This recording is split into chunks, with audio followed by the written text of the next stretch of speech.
మోసం, దాన్ని తెలివితో ఎలా ఎదుర్కోవాలి, ఈ రెండు విషయాల చుట్టూ తిరిగే ఒక అద్భుతమైన, ఎప్పటికీ గుర్తుండిపోయే కథలోకి వెళ్దాం. అదే కొంగ మరియు పీతల కథ. మనకు తెలిసిన కొన్ని గొప్ప కథలుంటాయిగదా, అవి కేవలం టైంపాస్ కోసం కాదు. అవి నిజానికి పాఠ్యపుస్తకాలు. అందులో పంచతంత్రమొకటే. ఇది రాజులేకేగాదు, మనలాంటి సామాన్యులక్కూడా నీతిశాస్త్రాన్ని, అంటే తెలివిగా, వివేకంతో ఎలా బ్రతకాలో నేర్పిస్తుంది. ఈ కథలను పండిట్ విష్ణు శర్మ రాశారు. ఎందుకో తెలుసా? యువరాజులకు తెలివిగా ఎలా పాలించాలో చెప్పడానికి. అంటే ఇదొక రకంగా వాళ్ళకి సిలబస్ అనమాట. జంతువుల పాత్రల ద్వారా మనుష్యుల ప్రవర్తనలో ఉండే రకరకాల కోణాలను మనకు చూపిస్తాయి. అన్నింటికన్నా ముఖ్యంగా ఏదైనా చేసే ముందు ఆలోచించటం ఎంత అవసరమో పదే పదే గుర్తుచేస్తాయి. సరే, ఈ కథలో మనం ఏం చూడబోతున్నామంటే, ముందుగా పాలకులకు కావాల్సిన తెలివి గురించి, ఆ తర్వాత కొంగ చేసిన క్రూరమైన మోసం, ఆ బండరాయి దగ్గరికి జరిగిన ప్రయాణం, చివరికి ఆ మోసగాడు ఎలా పతనమయ్యాడు, వీటన్నిటి ద్వారా వివేకంతో ఎలా నడుచుకోవాలో తెలుసుకుందాం. కథ ఎక్కడ మొదలవుతోందంటే, ఓ అందమైన ప్రశాంతమైన సరస్సు దగ్గర. కాని ఆ ప్రశాంతత వెనకాలే ఓ ప్రమాదం పొంచి ఉంది. అక్కడొక ముసలి కొంగ ఉంది. పాపం, వయస్సు మీద పడింది, వేటాడే ఓపిక అస్సలు లేదు. కాని కడుపులో ఆకలి మాత్రం దహించివేస్తోంది. చూడండి, ఆకలి, నిస్సహాయత ఒక జీవిని ఎంతకైనా తెగించేలా చేస్తాయి. ఇప్పుడు ఆ కొంగ మామూలు వేటగాడ్లా కాదు, ఒక మోసగాడ్లా మారింది. తన బలం లేదనే నిజాన్ని దాచిపెట్టడానికి తనకున్న కొద్దిపాటి తెలివితేటల్ని ఓ భయంకరమైన ప్లాన్ కోసం వాడాలని డిసైడైంది. ఇక అది ఏం చేసిందంటే, సరస్సు ఒడ్డున నిలబడి, అబ్బో ఎంత నాటకమాడిందంటే, మొసలి కన్నీళ్లు కారుస్తూ అందరిలో భయం పుట్టించింది. అయ్యయ్యో, మనమంతా నాశనమైపోతాం, ఓ గొప్ప జ్యోతిష్కుడు చెప్పాడు, ఇంక 12 ఏళ్లపాటు ఇక్కడ చుక్క వర్షం కూడా పడదట అని గట్టిగా ఏడవడం మొదలుపెట్టింది. అదండి సంగతి. ప్రాబ్లం క్రియేట్ చేసింది తనే, మళ్ళీ దానికి సొల్యూషన్ చెప్పేది కూడా తనే. చూసారా తెలివి? తనని తాను ఒక వేటగాడిలా కాకుండా అందర్నీ కాపాడటానికొచ్చిన రక్షకుడిలా చూపించుకుంది. మీరేం భయపడకండి, ఇక్కడికి దగ్గర్లోనే ఎప్పుడూ నీళ్లతో నిండుగా ఉండే పెద్ద సరస్సుంది.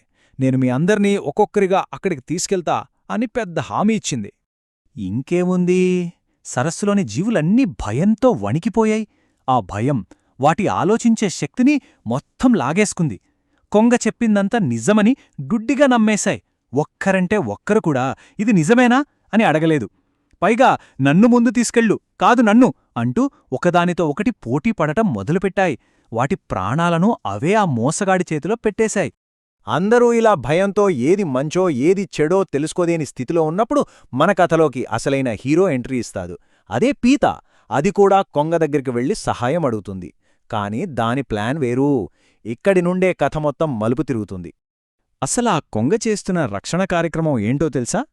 ప్రతి జీవిని తీసుకెళ్లడం, దగ్గర్లో ఉన్న ఓ పెద్ద బండరాయి మీదకి విసిరికొట్టడం, కడుపు నిండా తినేయడం, మళ్లీ తిరిగి వచ్చి ఏమీ తెలియనట్టు అందరూ క్షేమంగా ఉన్నారు అని అబద్ధాలు చెప్పడం. ఇది దాని అసలు స్వరూపం. సరే, ఇప్పుడు పీత వంతు వచ్చింది. కొంగ దాన్ని తన వీపు మీదెక్కించుకొని బయల్దేరింది. అలా వెళ్తుండగా పీత కళ్ళు ఓ చోట ఆగిపోయాయి. ఆ బండరాయి దగ్గర పెద్ద ఎముకల కుప్ప, చేపల అస్థిపంజరాలు. ఆ ఒక్క క్షణంలో దానికి అంతా అర్థమైపోయింది. కొంగ చెప్పిన కథ వేరు, కళ్లముందు కనిపిస్తున్న ఈ భయంకరమైన నిజం వేరు. ఇక్కడే చూడాలి పీత తెలివి. నిజం తెలిసిపోయింది. అయినా అది కంగారుపడలేదు. చాలా ప్రశాంతంగా, తెలివిగా కొంగను కొన్ని ప్రశ్నలు అడగడం మొదలుపెట్టింది. దాని గొంతులో భయం లేదు, ఏదో అమాయకంగా అడుగుతున్నట్టే నటించింది. కొంగ ఇక్కడే ఓ పెద్ద తప్పు చేసింది. అహంకారం తలకెక్కింది. ఈ పీత ఏం చేయగలదులే, నా చేతిలో చిక్కింది కదా అనుకుంది. ఆ గర్వంతో పెద్దగా నవ్వి, ఇంకో చెరువా? అలాంటిది ఏం లేదు. మీ అందర్నీ తినడానికే ఇక్కడికి తెస్తున్నా. ఇప్పుడు నిన్ను కూడా ఈ బండకేసుకొట్టి తినేస్తా అని తన మోసాన్ని మొత్తం కక్కేసింది. ఇక కథ క్లైమాక్స్కొచ్చేసింది. ఇప్పుడు సీన్ రివర్స్ అవబోతోంది. వేటగాడే వేటగా మారే సమయం వచ్చేసింది. కొంగ ఆ మాట పూర్తి చేసిందో లేదో పీత మెరుపు వేగంతో స్పందించింది. తన పదునైన పంజాలతో ఆ కొంగ మెడను గట్టిగా పట్టుకుని గొంతు నులిమి చంపేసింది. ఇది ఆవేశం కాదు, ఆత్మరక్షణ, న్యాయం. ఆ తర్వాత పీత ఆ చచ్చిపోయిన కొంగ మెడను పట్టుకుని నెమ్మదిగా సరస్సు దగ్గరికి తిరిగొచ్చింది. అక్కడ ఇంకా ఆశగా ఎదురుచూస్తున్న చేపలకు, మిగతా జీవులకు జరిగిందంతా చెప్పింది. ఆ మోసగాడి బారి నుండి అందర్నీ కాపాడింది. బాధితురాలిగా వెళ్ళింది, కాని ఒక వీరురాలిగా తిరిగొచ్చింది. సరే, కథయితే విన్నాం, కాని దీని వెనక ఉన్న అసలు నీతి ఏంటి? అదే నీతిశాస్త్రం. అసలు చాపలుకి పీతకి మధ్య తేడా ఏంటి? ఎందుకు చాపలు మోసపోయాయి, పీత గెలిచింది? ఈ తేడా చాలా ముఖ్యం. చూడండి, ఒకవైపు చేపలు భయంతో స్పందించాయి, గుడ్డిగా మాటలు నమ్మేశాయి. మరోవైపు పీత అది చూసిన దానిమీద ఆధారపడింది, మాటలను నమ్మకుండా అసలు నిజమేంటో ప్రశ్నించింది. ఆ ఎముకల కుప్ప అదే సాక్ష్యం. ఆ సాక్ష్యాన్ని చూసి ధైర్యంగా నిర్ణయం తీసుకుంది. దీన్నే మనం వివేకవంతమైన ప్రవర్తన అంటే నీతిశాస్త్రమంటాం. ఒక్క మాటలో చెప్పాలంటే పీత మనకు ఓ 4 దశల పద్ధతిని నేర్పింది. 1. పరిశీలించు, అంటే కళ్లతో ఏం కనపడుతుందో చూడు, ఆ ఎముకలలాగా. 2. ప్రశ్నించు, విన్న ప్రతిదాన్నీ గుడ్డిగా నమ్మకు. 3. ధృవీకరించు, మోసం నిజమేనా కాదాన్ని నిర్ధారించుకో. చివరిగా 4. చర్య తీసుకో, ప్రమాదాన్నెదుర్కోడానికి వెనుకాడకు. ఇది కేవలం కథలో నీతి కాదు, మన నిజ జీవితంలో కూడా చాలా చాలా అవసరమైన నైపుణ్యం.